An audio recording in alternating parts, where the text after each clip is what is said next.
Salam sepak bola, salam damai dan sejahtera untuk kita semua. Kembali di ruang sepak bola Paulus Sutisnorogen. Kali ini kita masih di konten Zona Memori yang akan kita bahas kali ini dengan legenda, pemain dan juga terakhir pelatih, yaitu Muhammad Danur Window atau yang lebih dikenal dengan Danur Window. Danur Window sebagai Direktur Teknik PSSI pada tahun 2019 pada rapat pengurus PSSI dengan para eksekutif komite untuk mencari dan memilih pelatih untuk timnas Indonesia, karena waktu itu menyongsong tuan rumah sebagai tuan rumah Piala Dunia. Seperti kita ketahui, Piala Dunia U20 Indonesia sebagai host tuan rumah dicabut oleh FIFA, dan pada tahun 2019 itu Danur Window sebagai Direktur Teknik PSSI memberikan saran kepada PSSI dua nama, dan nama ini memang pernah terlibat di Piala Dunia. Yang pertama adalah calon yang diusulkan adalah Shin Tae-yong dari Korea Selatan, karena Shin Tae-yong pernah membawa Korea Selatan dalam Piala Dunia. Dan juga yang kedua adalah Luis Milla dari Spanyol, dan juga Luis Milla ini membawa Spanyol U20 atau U19 ke kejuaraan Piala Eropa dan juga Piala Dunia. Perlu diketahui, kontribusi dari Danur Window ini adalah mencari pelatih yang cocok untuk timnas Indonesia pada waktu itu. Dan saat ini Shin Tae-yong telah membawa timnas Indonesia lolos di Piala Asia yang nantinya akan bermain di tahun 2024 bulan Januari di Qatar. Juga di sini Danur Window ingin agar Indonesia mempunyai sepak bola ala Indonesia sesuai dengan pose tubuh dari orang-orang Indonesia, tidak begitu tinggi dibandingkan dengan orang-orang Eropa, karena yang menyarankan agar permainan Indonesia itu boleh dikatakan dari operan pendek serta dengan skill kemampuan yang memang rata-rata pemain Indonesia berlari cepat dan prima. Jadi pemain Indonesia waktu Danur Window mendampingi Anatoly Polisin, di mana di tahun 1991 Indonesia merebut medali emas di SEA Games Manila. Itu pemain-pemain diberikan pelatihan endurance, daya tahan, strength, kekuatan, dan skill. Dan ini latihan pagi hari dengan endurance, kekuatan, dan juga dengan daya tahan dan strength, kekuatan kaki. Ya, makanya Polisin menerapkan latihan fisik dan banyak berlari, akan 75% fisik dengan latihan berlari, naik gunung, turun gunung ke bukitan, dan juga dengan lari, dengan latihan tapak bola, kebanyakan dilakukan dengan speed lari cepat.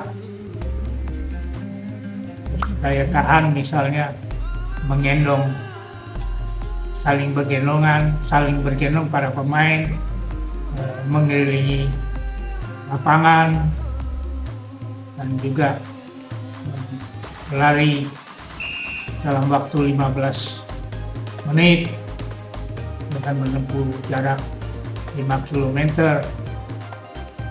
atau berlari 24 sampai 25 putaran lapangan, dan ini dilakukan secara kontinu dan dilakukan hampir kurang lebih 3 bulan, hingga pemain-pemain Indonesia pada waktu SEA Games di Manila tidak merasa capek, dan pemain dari Thailand sampai berkomentar bahwa pemain-pemain Indonesia fisiknya kuat, main seperti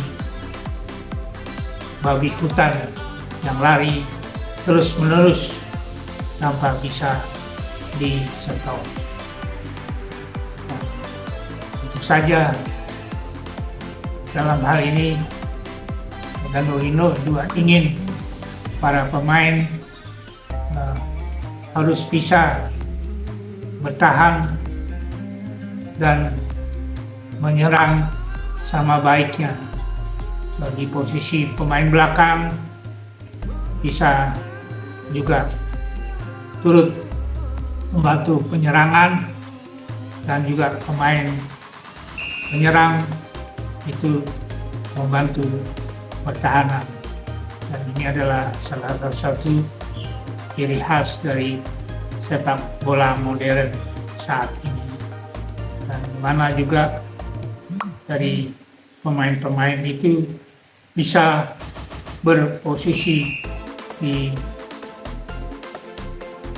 segala posisi, jadi tidak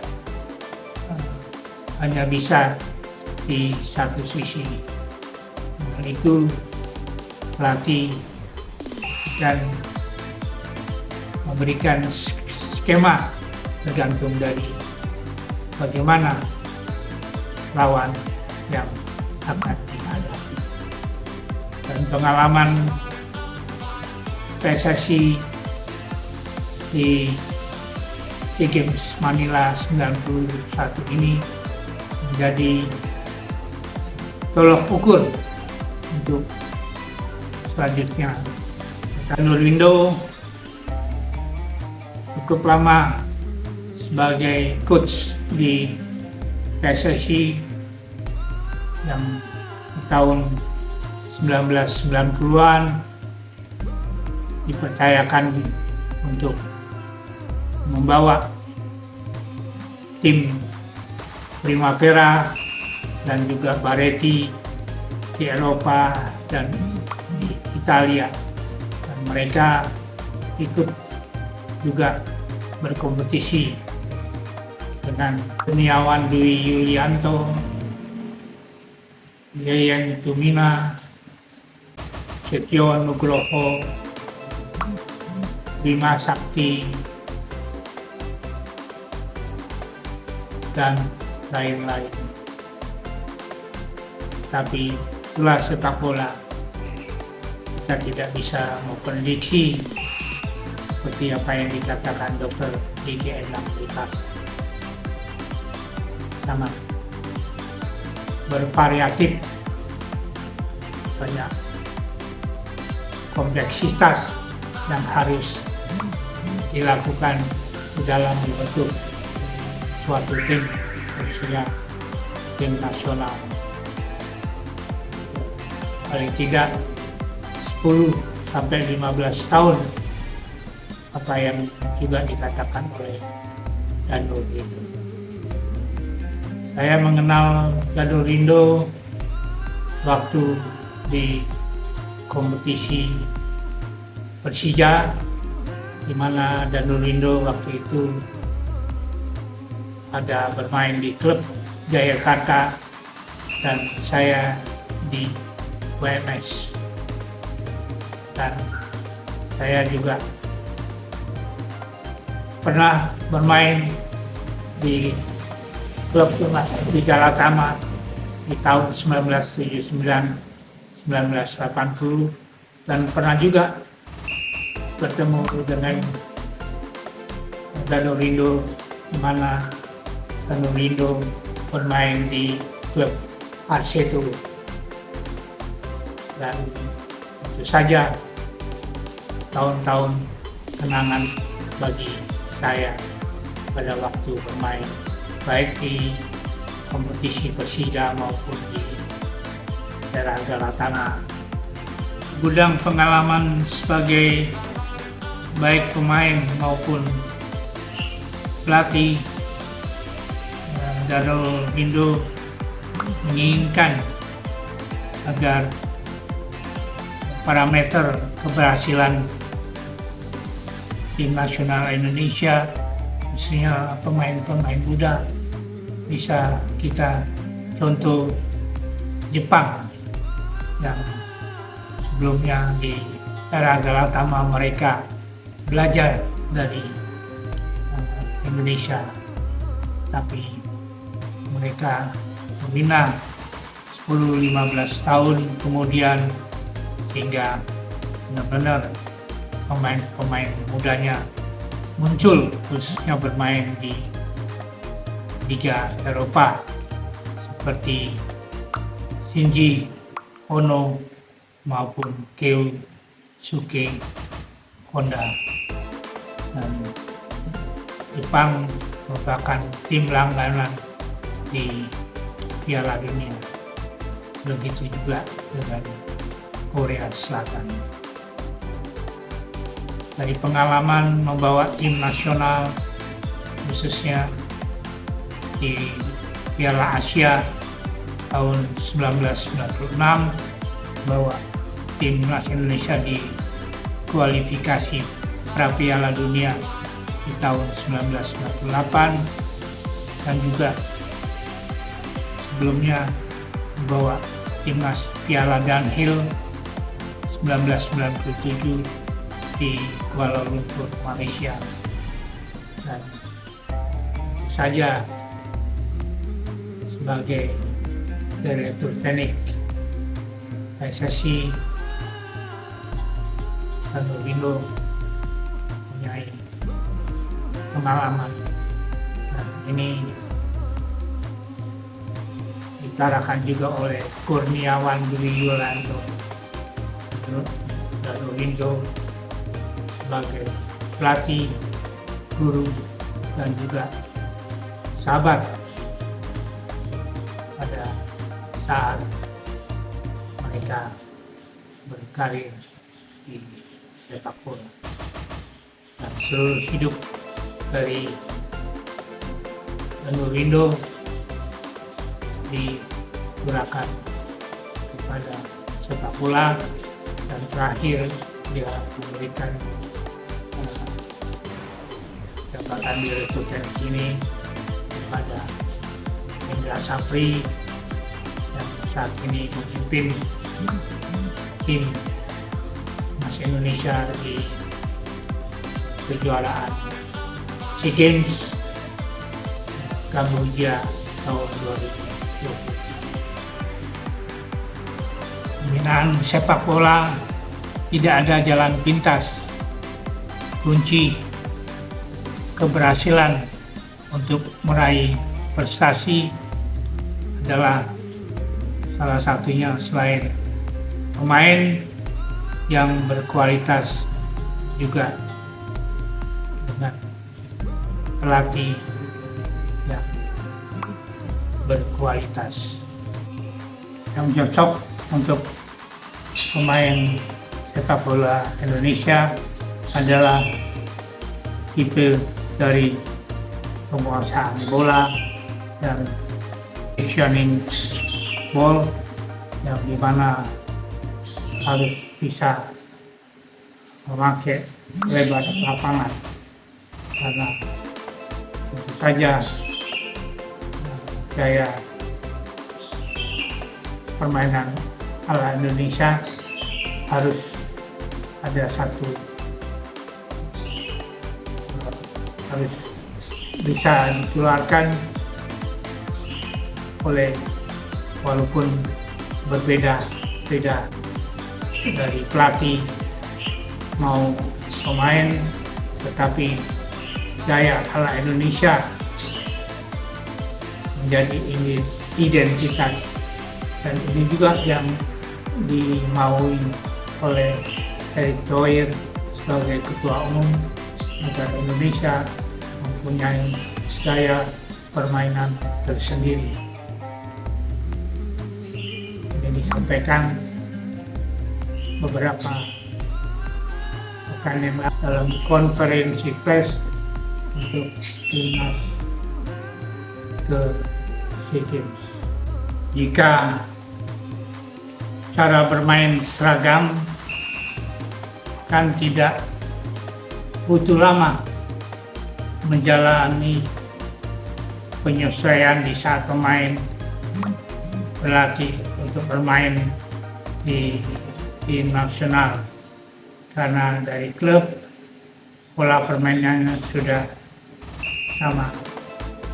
Ini pernah diangan-angankan oleh Danur agar Indonesia mempunyai tim tentu saja disesuaikan dengan kelompok umur dari kelompok U6, usia 6 hingga U9 tahun, fokus bermain untuk kesenangan, menikmati permainan, sementara kelompok usia 10-13 tahun tahapnya pengenalan keahlian, usia 14-17 tahun adalah aplikasi kemampuan yang diharapkan di usia 18-19 tahun sudah siap bermain di level profesional. Jika cara bermain seragam, tentu saja pada waktu ada event kejuaraan di training dikumpulkan, tidak memerlukan waktu lama untuk chemistry, dan tentu saja untuk kerjasama teamwork harus kompak dan solid, karena tanpa kekompakan tidak akan berhasil, karena sepak bola adalah permainan tim dengan kerjasama, bukan permainan individu atau perorangan. Terima kasih. Semoga PSSI bangkit, khususnya momentum di SEA Games tahun 2023 ini di Kamboja dapat meniru keberhasilan dari tim 1991 di era Anatoly Polisin dan asisten Danilo serta Vladimir Yurin, dan juga di tahun 87 di era Bace Matulapilwa dengan Sultan Harahara dan Salman Tayyip. Kita tunggu hasil. Semoga misi Indonesia menjadi juara SEA Games di Kamboja ini membangkitkan prestasi sepak bola Indonesia yang selama ini tertidur. God bless. Tuhan memberkati kita semua. Amin.